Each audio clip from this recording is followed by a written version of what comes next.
Hey friends, hey. We are on the road to QuiltCon. QuiltCon is the Modern Quilt Guild's annual conference, and this year it's being held in Atlanta, and Black Women Stitch is going. We will be there hosting an affinity space called So Black, but we got to get there first. And that is what the road to QuiltCon trains, planes, and automobiles is all about. How are you getting to QuiltCon? Are you flying? Are you driving? Or are you taking the train? Black Women Stitch is taking the train. Courtesy of our friends at Amtrak and with generous support from Bernina, we're taking an overnight sleeper car on the Amtrak to Atlanta, and we're bringing our sewing machines on board for the ride. Tell us how you're getting to QuiltCon. Go to blackwomenstitch.org. In the upper right corner, you'll see a button that says Talk to Us. You tap that button, and you can leave a voice note letting us know how you are getting to QuiltCon. And we might even use it in the podcast or on our social media. So stay tuned for the road to QuiltCon, courtesy of Bernina and our friends at Amtrak.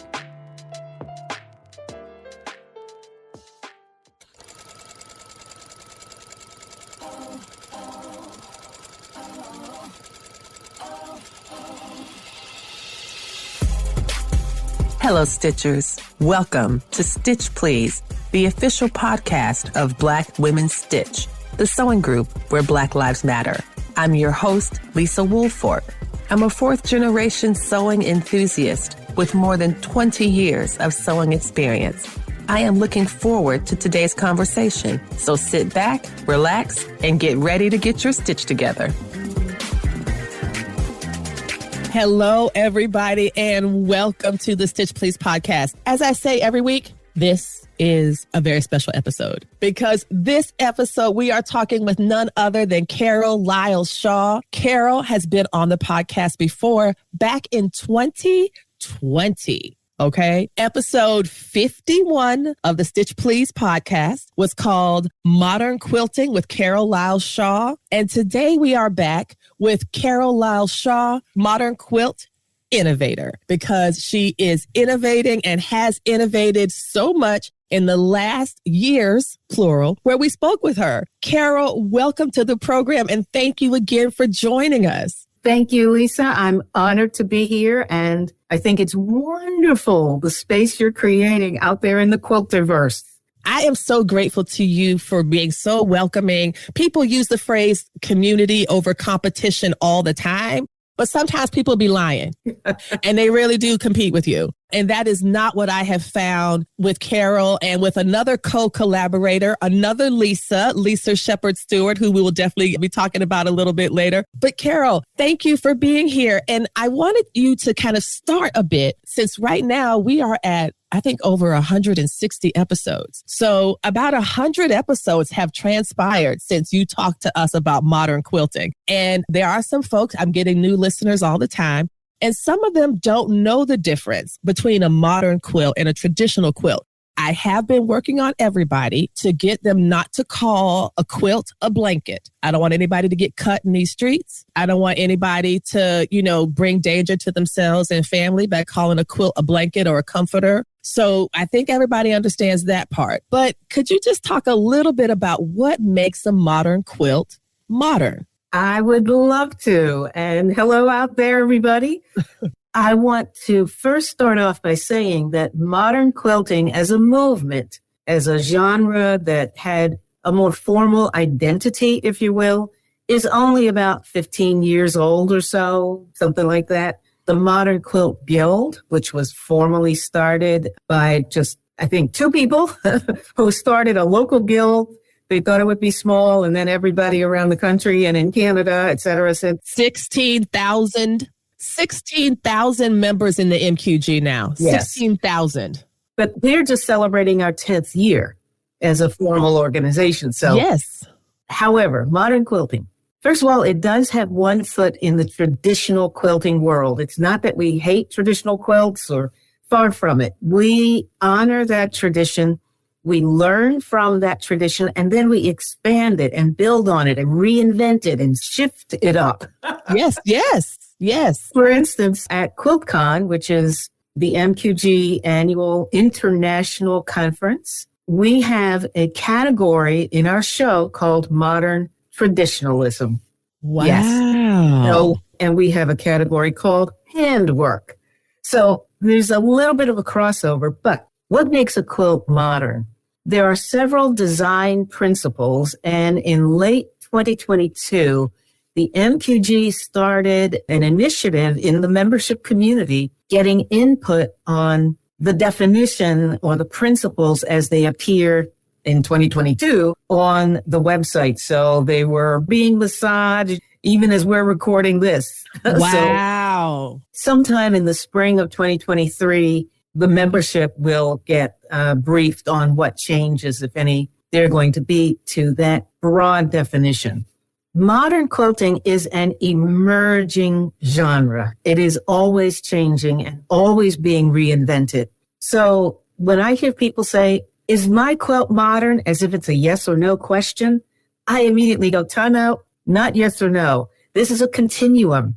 This is a 17-ring circus, and there are more rings being added every day. Every day. So the question is, which modern quilt design principles am I as a quilter using? So things like negative space, which would be broad areas of the quilt that are unpieced, and in the recent past would be one fabric, one color. But most recently, I would say in 2022, I saw this emerging. Modern quilters are now piecing the negative space using shades or tints or tones of a color principle, or multiple, what we call low volume or very subtle prints. So the whole notion of negative space, it isn't a blank space. That's right. That's right. It's an active part of the design. But it's also about color palettes, you know, the colors that we use. Back in the day, I would not be able to find bold prints, bold solids in like bright hues of magenta and deep, rich blues and cobalts and whatever. Couldn't find those in the quilt shop. Until maybe about 12 years ago, you started seeing them slowly coming in. But we would find those more modern fabrics in the apparel fabrics. Oh, you would come over to the sewing. It's like, oh, I'm making a dress. Well, I'm making a modern quilt. I'm making a quilt. Watch me. And the salespeople would look a little confused and say, well, why aren't you? No, I want to be over here, but I need 100% cotton. Yes. No polyester. And I don't use linen, although there are some quilters who do use linens and other kinds of weaves like that. But we'd have to be very creative about where we would find our fabrics. And of course, some of us were using Ankara or African prints, shui, indigos. Yes. You know, those kinds of fabrics. And some of us were also using Japanese prints. So we were searching around the world, literally, for different kinds of fabrics that we would combine in unique ways. We would reinvent the design of blocks. We would change up a traditional block like a 9-patch, and we do all kinds of crazy stuff to it to make a new block. Negative space minimalism. We moved away from very complex, tiny piecing and fussy little fabrics to calmer, bigger spaces, open spaces. But an emerging trend now that started in like 2021 is called maximalism. Oh my. And those of you who've studied any art, you know what maximalism is. There are some of us like me and some others who like very rich, saturated colors and surfaces, but they're not fussy. Yes. But they are saturated. So maximalism, I mean, there are 12 or whatever different principles, and you can find that definition on the website of the modernquiltguild.com, but it's a jumping off point. It's not a set of rules by any stretch of the imagination. I love this. Thank you for such a beautiful and rich definition. And if you are a Patreon subscriber, and honestly, why are you not? Hashtag totes worth it. True. You get to see Carole in front of one of her quilts. And you were talking about colors and looking for deep, rich colors. Two things struck to my mind. The first one was, y'all didn't want no ashy fabric. No. Nobody wants ashy fabric. No grayed out fabric. No ashy. No, we don't want the tinted rose lavender. Give us purple. Yes. Give us red. And if you look at the piece that Carole is in front of, you can see how rich and deep the blacks are. Like the blacks, the depth of that. And the idea that negative space doesn't mean an absence. It's like a holding space, a holding pattern. It could do so much. And I'm seeing that in the piece that you have, that you share with us today. Another thing I was thinking of was a question about metaphor. What you described sounds like two things at once.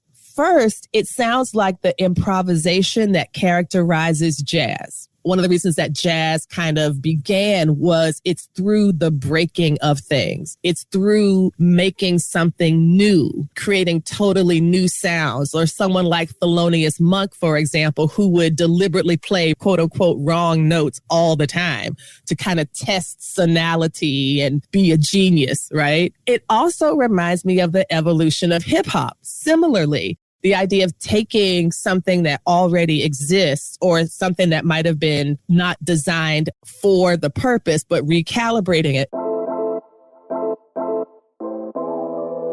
Black Women Stitch and the Stitch Please podcast are happy to announce So Black, an affinity space, creative oasis, and live podcasting studio at the Modern Quilt Guild QuiltCon in Atlanta, Georgia, February 23rd to 26th. So Black is made possible by major underwriting from Spoonflower.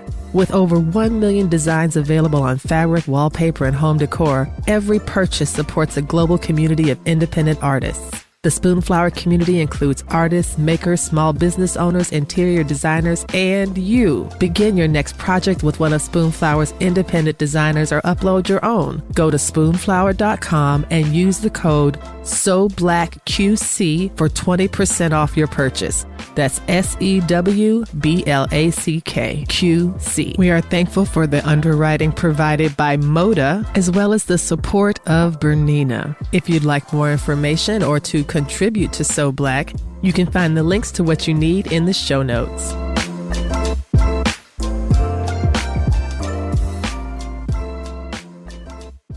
Do you find the music metaphors to be useful? And if you had to choose one, I'm going to ask you to choose one. Would you choose jazz or would you choose hip hop? Or are there quilters out there that do both? That some you look at like, oh yeah, their improvisation is hip hop and my improvisation is jazz. I don't know. How would you answer that question? I don't think we need to choose because both hip hop and jazz and even blues.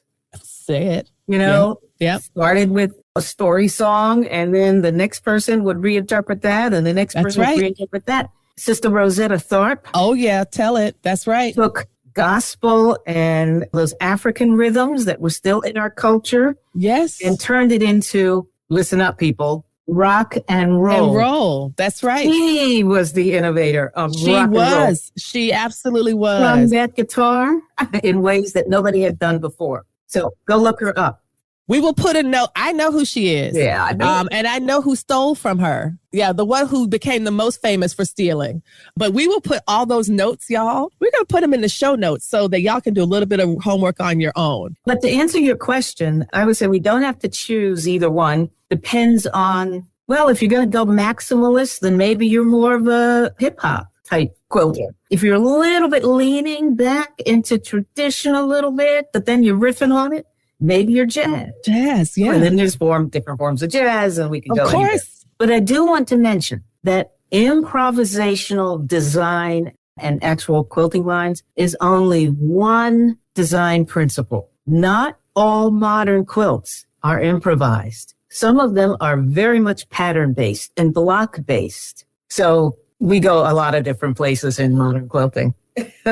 What I love about what you have said is that it sounds like a warm invitation. It sounds like opening something, not shutting it down.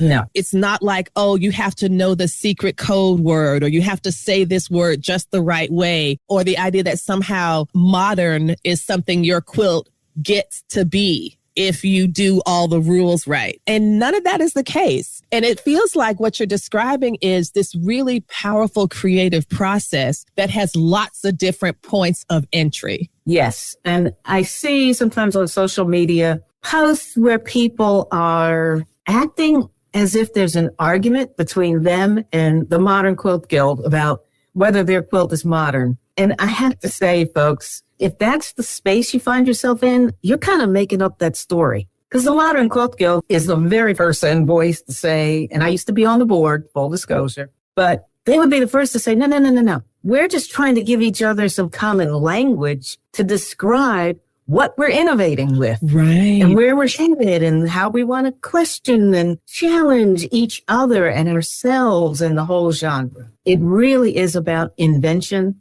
and reinvention and combining and recombining and borrowing from artistic as well as folk art traditions from literally around the world. Yes. This is an international movement. Yes, indeed. It does not belong to folks from the USA. It does not belong to USA, Canada. It belongs to people who want to work with textiles around the world. So there's fusion going on and learning. And of course, I have to say this, respect for the traditions. If you're going to learn from and borrow from a tradition, understand that tradition first. Yes. Before you explore it further. I think it's so beautifully put. And it makes me wonder if there are folks who are turning to definitions as validation rather than inspiration. I love that. Perfectly said. I get a lot of quilters who come to my classes who have primarily worked with traditional processes or approaches. And they come to me because they see and hear that my path for them into the world of modern is open, and I provide some guidance, and then I encourage them to go way beyond whatever you hear Carole say. Because I said, Carole kind of knows what she's talking about, and you are going to have a new idea, and I can't wait to hear what it is. Yes. I think that's what some of the best teachers do. The best teachers are not trying to create acolytes and disciples in their own image. The best teachers want to bring out the best that the student can do. I want you to create the best thing you can create. Not what I would create, but what you as a student and a thinker and an artist would create. I'm trying to help you be your best self. And of course, I certainly hope it looks different than me. You know, and I think that you've helped hundreds and hundreds of people do that. Talk about some of the classes you're most excited about for 2023. Well, I'm starting a new approach, a new series called Small Group Intensives. And there will be between 12 and 15 people in each cohort. And each intensive will have a different content focus, but the format will be pretty much the same. There will be short live sessions, and then space in between, usually a week to 2 weeks in between each live session, where people go off and take the ideas that we've generated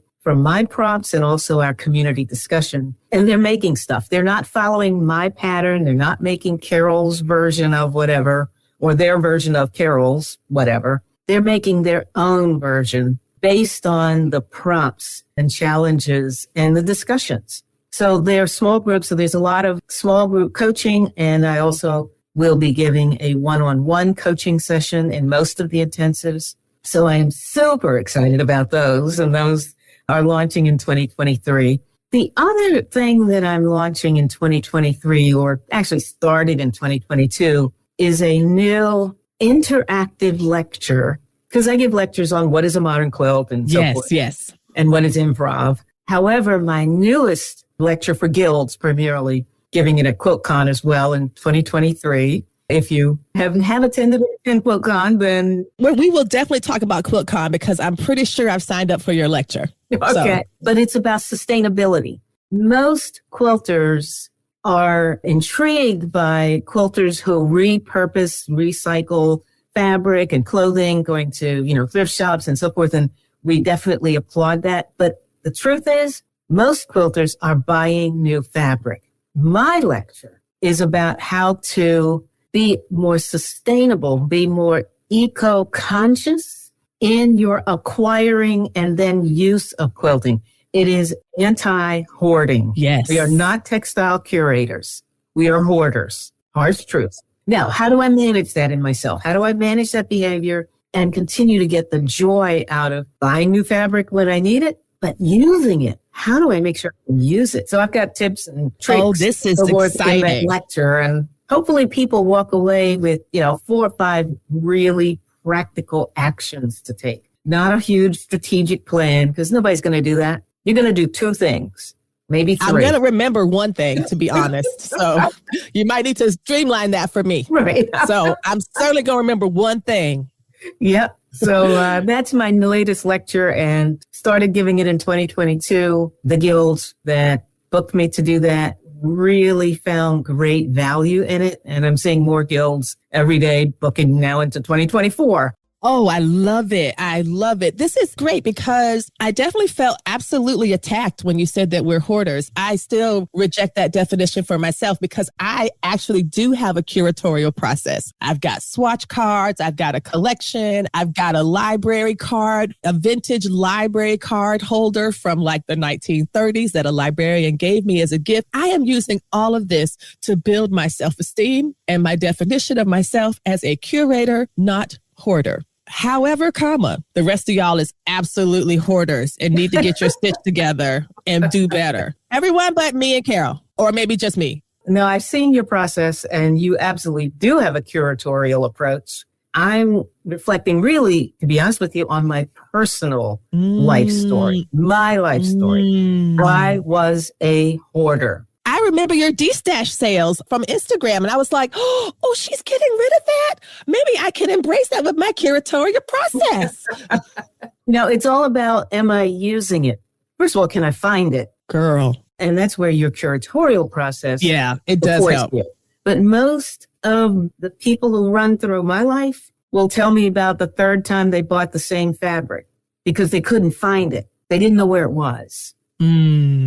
But they had it, and it was just too overwhelming to go look for. So that's where we start. How to get to know your mesh, some tips for simple organizational processes. And then when you acquire, you're acquiring consciously. Yes.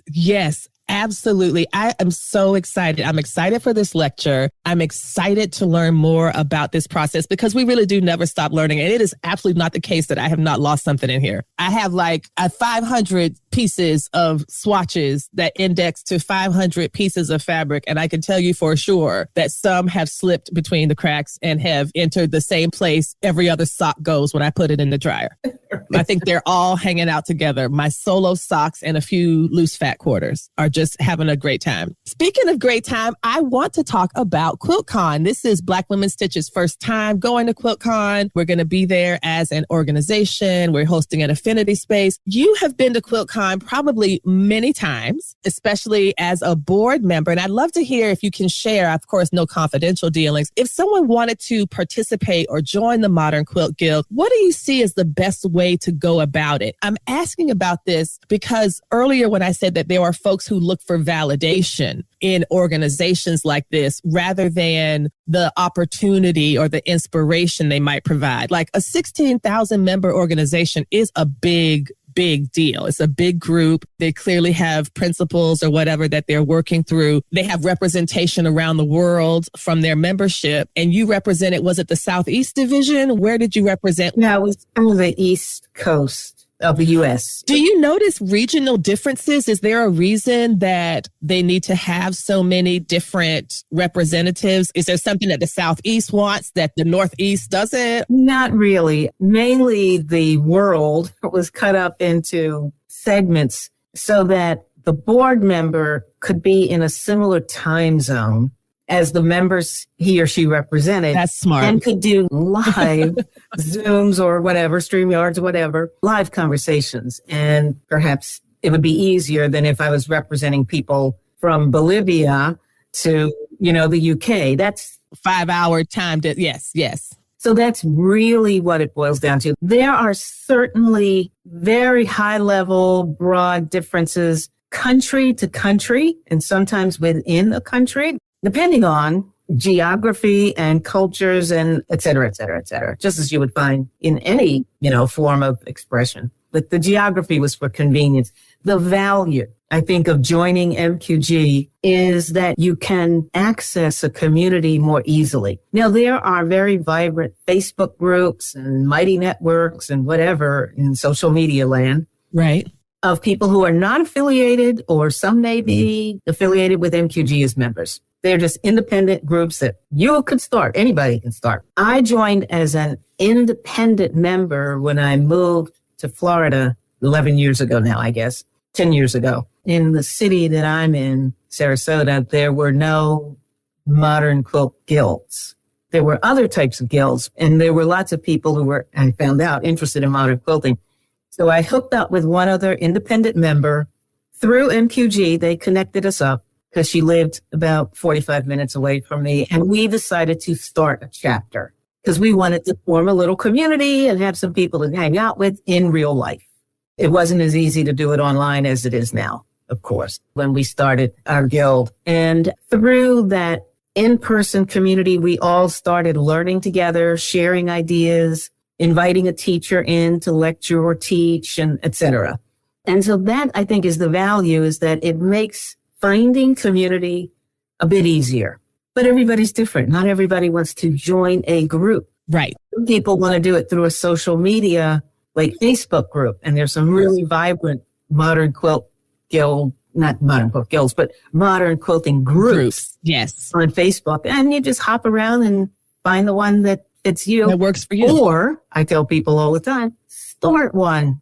Yes. My friend and I started one. We said, it'd probably be 4 or 5 people. We'll meet in each other's living rooms. We'll go to your house, my house. And how many members do you have now, 10 years later, after the guild you founded?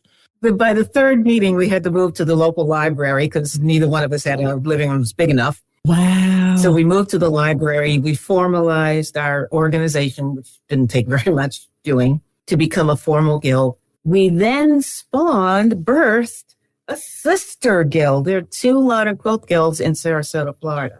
Oh, I love it. Sister guilds. We don't have a lot of overlapping membership, a little bit, but we do joint activities together. Oh my gosh, that is so amazing. Wonderful. So between us, we have, I guess about 125 people total, something like that. That is incredible.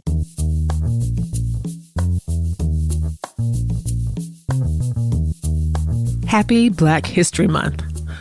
You know that Black Women Stitch is going to be at QuiltCon, and we have a space called So Black. But even if you're not coming to QuiltCon, and seriously, why are you not coming to QuiltCon? I think it's going to be really fun. But if you're not coming to QuiltCon, you can still participate in So Black right from home.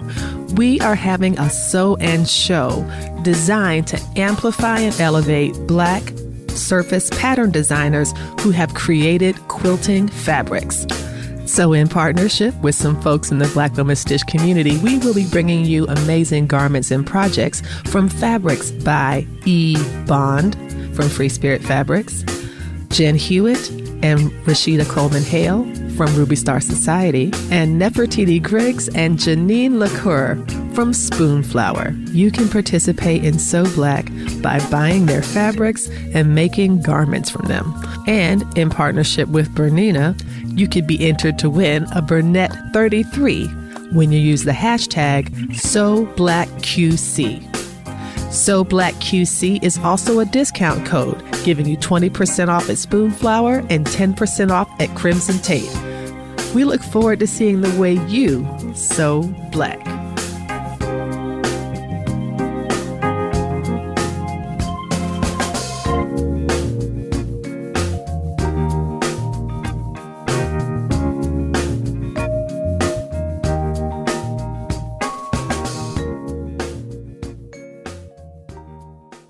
Now, talk about QuiltCon. Like, for those who don't know what QuiltCon is or had never been before, what are you most looking forward to for QuiltCon 2023 in Atlanta this year? I'm looking forward to seeing people in real life, fist bumps, hugs, whatever we can do at that point safely. As much as I love teaching and lecturing virtually, I love it. And you're good at it. You have to admit, you are also good at it. Thank you. That, you do such a great job with the technology. You're really great with sharing the information, and you're a great and engaging speaker. So you really do shine online. And so to see you in real life is going to be, I've already met her in real life. So the rest of y'all need to catch up. She's also amazing IRL. I'm sorry. I just had to say that. I'm looking forward to that. And I'll be doing my sustainability lecture and lecturing people about hoarding. Inviting people to make different choices. Yeah, hoarding, not hoarding. Lisa, you're so sweet. Well, I am pretty harsh on that because I know what we do. I know what I do. I feel my role is to call it out in a loving way. Because you've been there. You're not preaching from a seat that you've not sat in. You know what I mean? And I manage myself every day. When I go to a local quilt shop, one of my favorite shops, because I need some more of that XYZ blue, I walk in, I have my list, and I stick to my list. Rarely do I go outside of that list, but I still buy fabric because I'm using it up. Yes. I'm excited to learn more, for sure. So you're excited to see people in real life that we haven't seen together in a while. The other thing about QuiltCon, I will also say, is that there are classes, most of which fill up very quickly when the signups open, 8 months or whatever before the actual event. Please don't be discouraged by that and think there's no reason to attend. The lecture series is just as valuable every year. And you get so much content information in the lectures. There are over 500 modern quilts on display, probably more. There are going to be special exhibits. You can spend 3 days just doing that stuff and you would not exhaust it all. You would not. Absolutely. And then you get to hang out with people and go to dinner and have lunch and, celebrate yourself. Celebrate and socialize. Going to classes is, to me, much less important than all the other aspects of the live event. So do come. Y'all got to come because I'm going to be there. Right. And I'm having a black ass good time, which is like one of my favorite types of good time of all times. So Lisa, tell us what you're doing at QuiltCon. We need to hear this. Y'all, I am so excited. We are hosting an affinity space at QuiltCon called So Black. It's going to be so black. It's going to be amazing. We've got some really great support and underwriting from some great companies. We've got Bernina we're going to give away 2 sewing machines. We're going to have games and scavenger hunts. We're going to be doing live recordings of some of the podcast episodes on site. And as Carole said, the thing that Carole didn't mention, probably because Carole is trying to get everybody to be good and live within their means, et cetera, et cetera. But I can tell you that I have what one could call a QuiltCon savings account that I have established with the full intent of blowing a wad of money at QuiltCon. Because one thing Carole didn't mention is the vendor hall.